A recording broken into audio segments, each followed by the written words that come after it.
The Great Pyramids of Egypt. Some say built by extraterrestrials, others by advanced technology.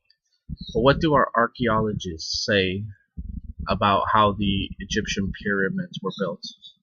We will discuss this in the next 3 minutes. The early stages of building a pyramid were actually very simple. As Pharaoh took office, he would write the first thing on his agenda would be to select a committee that would oversee the whole operation of building a pyramid. He would then select an overseer or a chief architect to then carry out his wishes. The pyramids were usually built on the western side of the Nile River because it was often believed that the soul was meant to join the sun's disk during its descent before continuing with the sun in its eternal round. So therefore, most of the pyramids that you see in Egypt are always on the western side of the Nile, never on the eastern side of the Nile.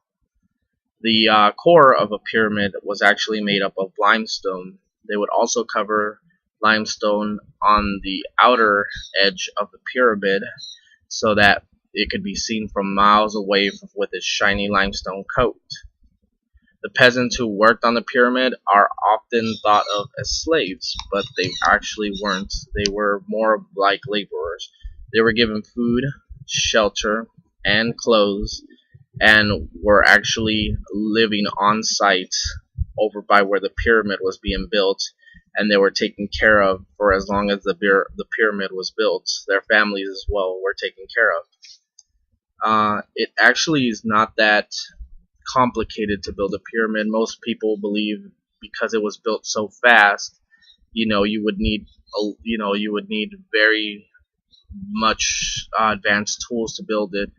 But if we look at other history, the Notre Dame Cathedral was built in 200 years, whereas the Egyptian pyramids were built in 23 years, but that's because the laborers they used were far greater than that of the Notre Dame Cathedral. Egypt used roughly about 30,000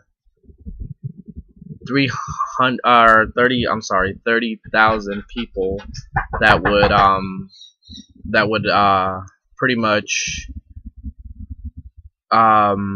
be workers on the site. So as you've seen, it's not impossible with 300 or 30,000 workers by your side. With the economic growth that Egypt was experiencing at the time, it would have been very easy for them to build pyramids with all those people that were coming to Egypt in search of work and in search of a new life. So extraterrestrials, advanced technology, or just hard labor, you decide.